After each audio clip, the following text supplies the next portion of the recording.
Thank you very much for the introduction. I will roughly, so more or less the content is what we achieved the last year, starting here in PhenoRob. And the focus of our work was 3D reconstruction of plants. And we tried to consider practical constraints as much as possible, because in the end, we do not only want to have nice images or 3D reconstructions, but also make technology accessible and usable by other groups. And in this talk, I will try to be kind of like, I won't go too much into the technical details for two reasons. First, some of the work is not published yet, but more to facilitate kind of like the understanding and possibilities that are possible with our technology. So if you're not an expert on this topic, you should still have a very good chance to get a rough idea what you could do and probably how you could take our technology and make new cool stuff in your research.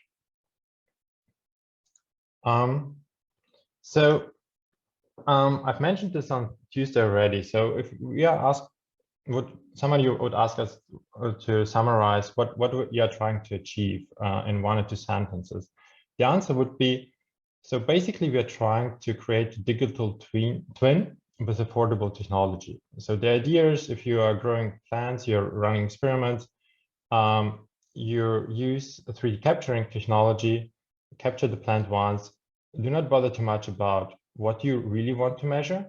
And once you acquire the 3D data, you can go and measure whatever you want in the virtual space. So our focus is mainly on structure and appearance. So we don't kind of like simulate the functional process. And the digital twin concept is not very new. So it's, I don't know, for 10 years probably in the industry, typically in larger contexts or like construction.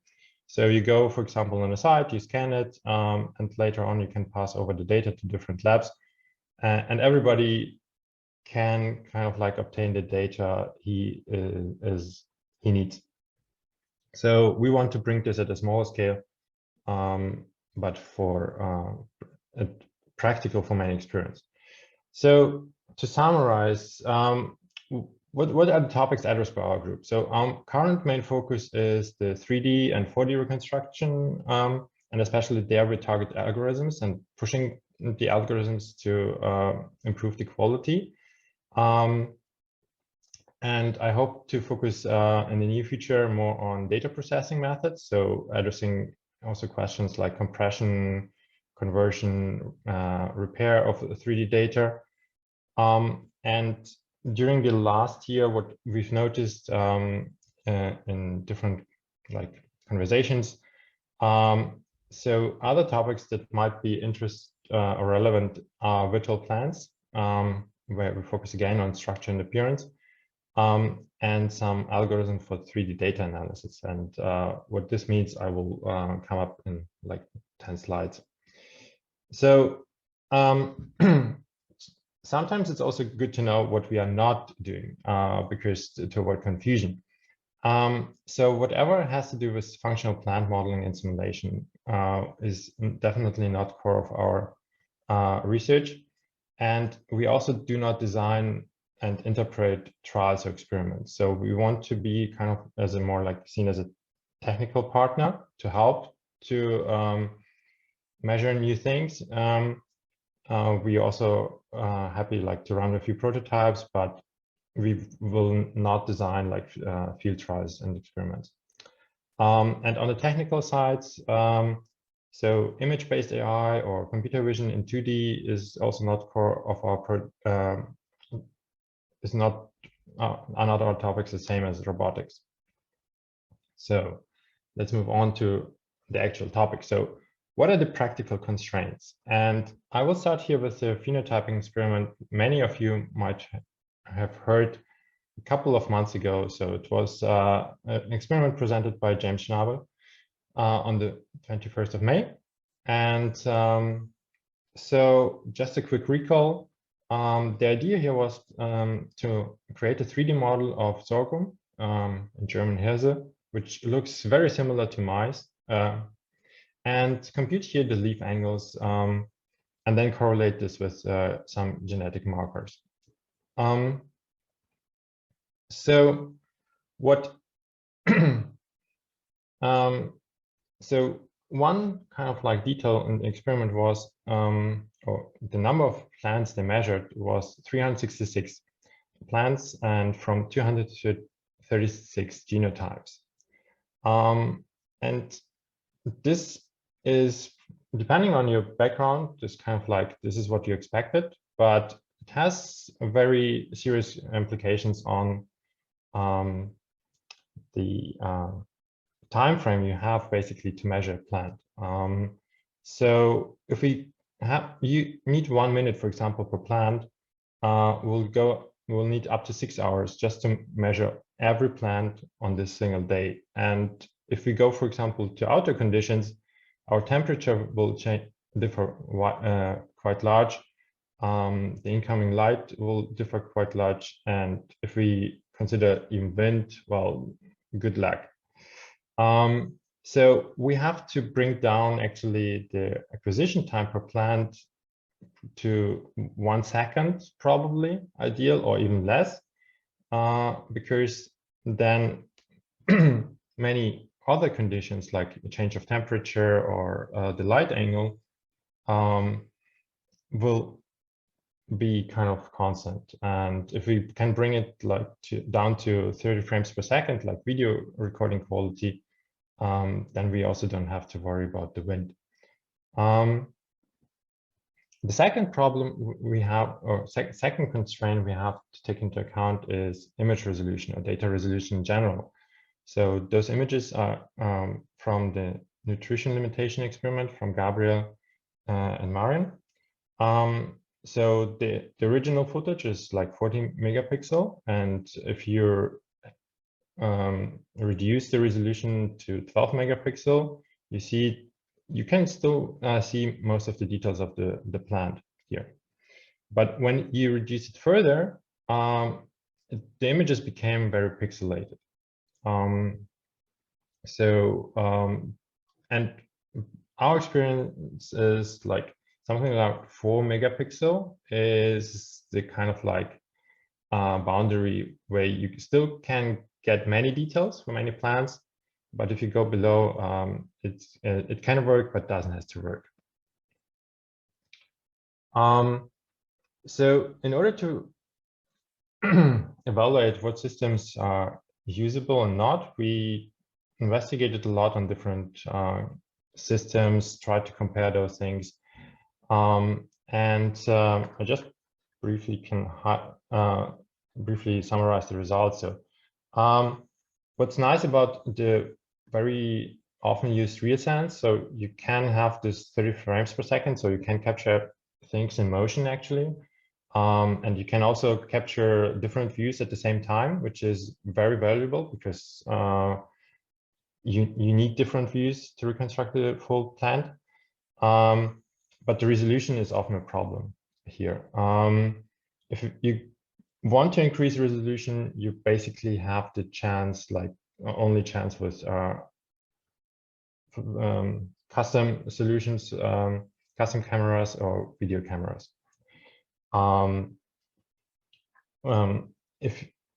So now let's move on to the 3D reconstruction of plants. So what we are trying to achieve in the lab. So as I mentioned as well on Tuesday, so the requirement by the phenotyping is we have to be quick in terms of measurements. We also have to be quick in terms of processing times.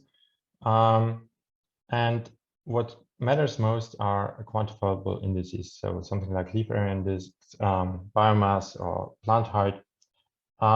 But in our community, we face the challenge that such indices, if you even can compute those out of 3D scans, will be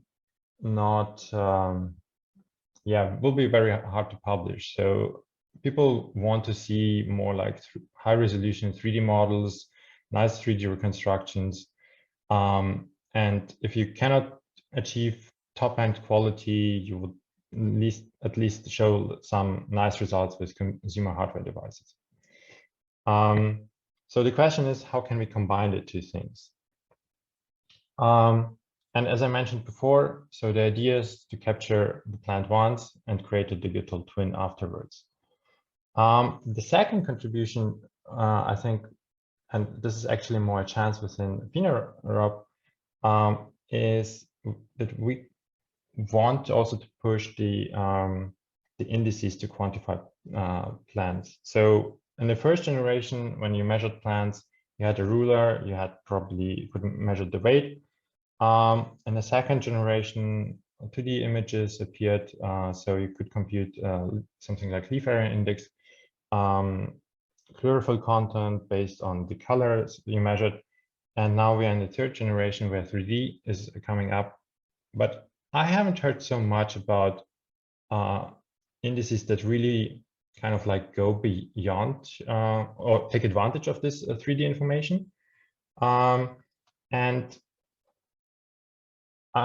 had a really nice conversation with James at this point. So in the experiment, they measured like the leaf angle, which is kind of like nice to measure with a ruler. But in some sense, it's also an indicator for, so if you have a small leaf angle at this point, you can grow more plants per square meter. But obviously, as you can see here in those examples, so if you, it's not the only parameter that matters. So your leaf could kind of like grow this way and then kind of like go away. So it cannot be the only parameter. And I think this is the chance. So here that we have with 3D data, that we can push those metrics even further. I'm not arguing like to ignore the metrics, so don't take me wrong, but I think you can kind of like make measurements more precise and probably taking you more advantages. And to give you some inspiration on what could be probably achieved, I would want kind of quickly to introduce a few the kind of like backup tools in the graphics world. So what we are working now here is the multi-view reconstruction. So our goal is to have nice reconstruction results, because if we have good quality results at this point, everything else is simpler on the other side. So the multi-view reconstruction is typically a point cloud. It can be also considered as a volumetric data, but let's kind of like, for simplicity, consider this as a point cloud. And it's very, very memory intense in terms of saving this information. So that is why it's often very beneficial to convert this point cloud to a sparser representation to create a mesh. But in addition to this sparser representation, so it's easier to save and we can reduce the memory. The nice advantage is that we create a local neighborhood. So here it's difficult to say what's kind of like my local neighbor on the surface, but with the mesh representation, it becomes kind of simpler. And then we have a large setup of tools where we can, for example, flatten the leaf. So we have like a similar representative as when you measure the leaf area index. So it's kind of like the same parameters. We could also create a skeleton here, which gives us like some structural information, which is again very similar to the C-plant box representation.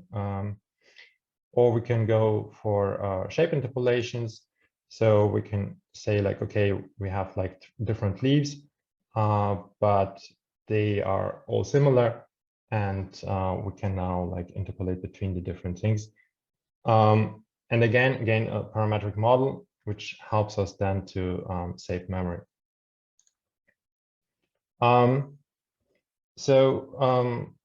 Why converting is beneficial? So memory and it saves memory and computation power. We can also differentiate now between global position and local neighborhood. And many quantifiable indices, for example, like leaf area index, are becoming like very, very simple. So computing the leaf area index is then just the sum over the area of the triangles. But we can go actually further. So and ask ourselves, okay, are those two shapes actually kind of like the same, or are they not? And they're both. It's actually the same shape. So it's the same plant, but there's a different local deformation within the plant.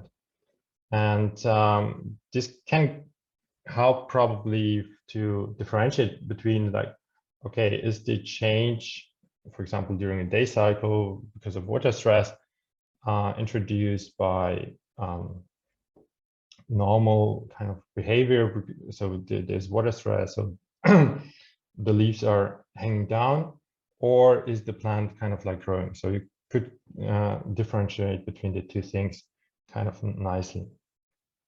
You could also go, if you're interested in how is light kind of like absorbed by the plant and how much light is used by the plant, you can use the 3D structure on the one hand side, so as a space to simulate the incoming and outgoing light.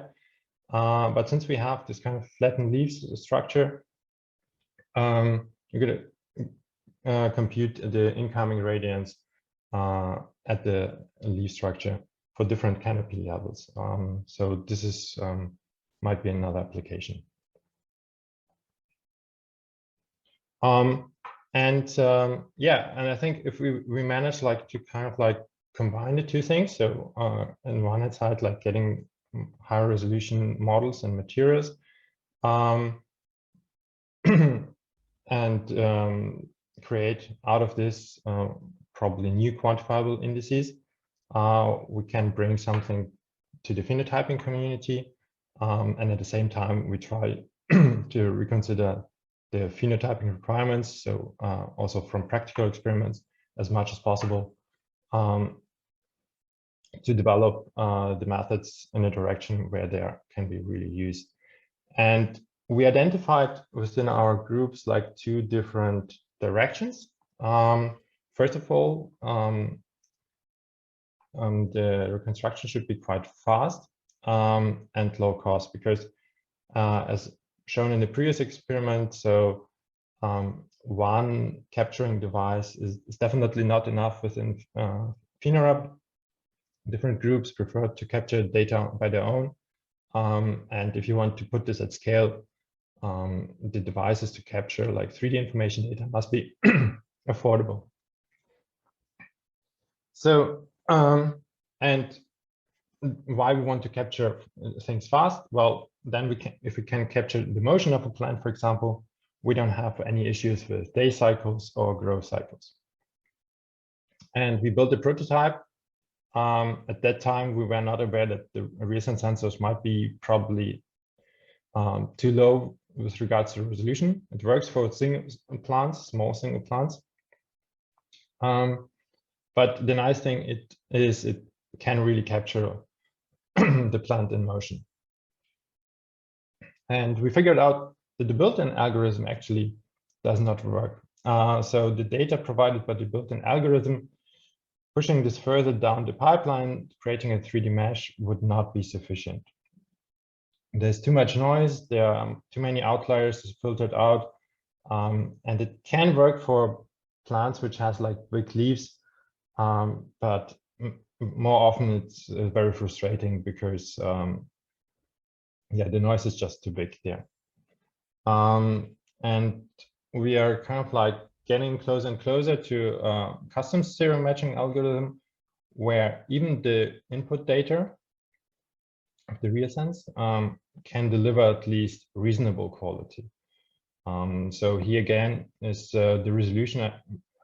We think that's also part of the resolution issues, because the structures of the plants are too fine, and you typically need like leaf should cover at least 5 to 10 pixels to have good reconstructions. So we are currently working towards replacing the built-in depth algorithm in the Resense sensor, and we have state-of-the-art results, but use only like a third of the GPU memory. It's not as fast as the Resense, but since we can afford, I think, like capture the sequence and then process it later, I think it's not like a big bottleneck here. And the good thing is that we can use the GPU memory that we save to upscale the images. So this is full HD resolution with peppers taken by Chris McPool. Pepper is kind of like really nice because it has really big leaves. So the reconstruction is kind of like nice in this case. And this is a depth from zero result for tests with 4 megapixel. And I think you can see that it's turning also kind of in the right direction.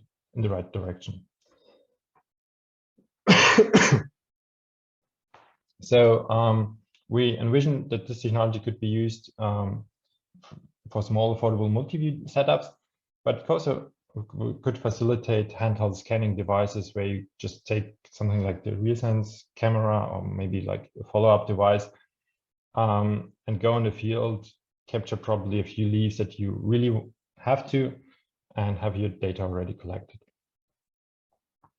The second direction we are working towards is high-resolution capturing. And the idea was, so within CP1, we have those high-resolution Nikon cameras, which can go up to 45 megapixels. But processing this amount of data is really difficult. Especially turning this data into a 3D point cloud is really challenging from the computational point of view. And even more challenging if we consider that our computation time should be in an order of minutes.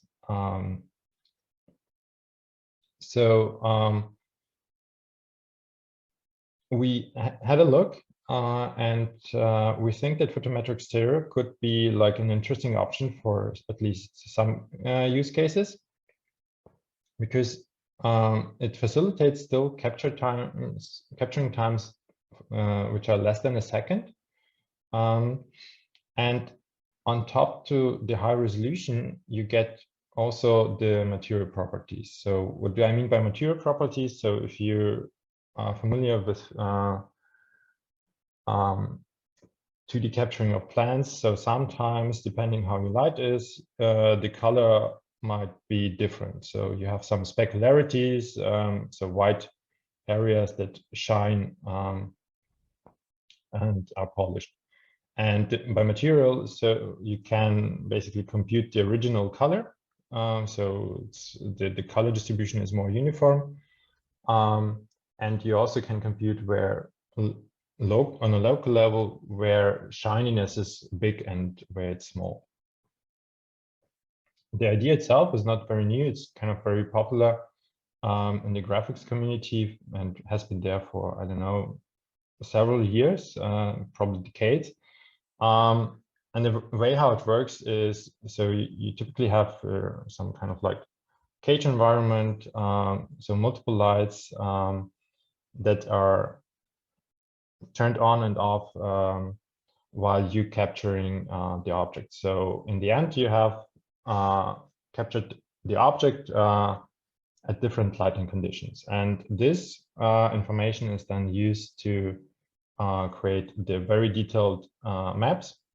And the challenge is to compute so you have very precise information on the local at the local level, so you know kind of like the height field, but the global information, so what's the absolute position of the points, is a little bit challenging, and it's especially challenging for plants because of overlap and sharp discontinuities in the height field.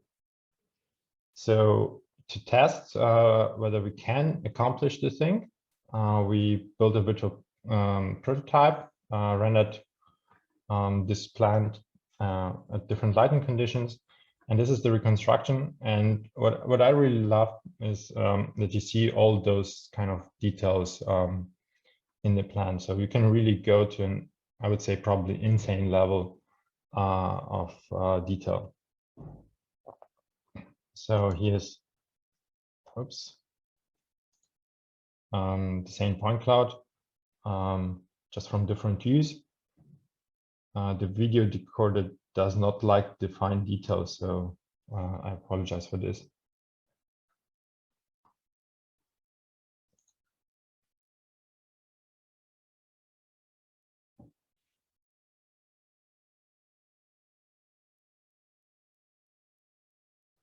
And apart the use case within CCP1, where I see Photometric Stereo also highly beneficial is if you want to upgrade the PhenoBox. So the only difference kind of like you would need to incorporate is that you would need to replace the uniform lighting by individual controllable lighting conditions.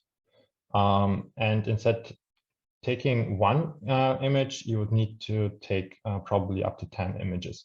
So even if you have like a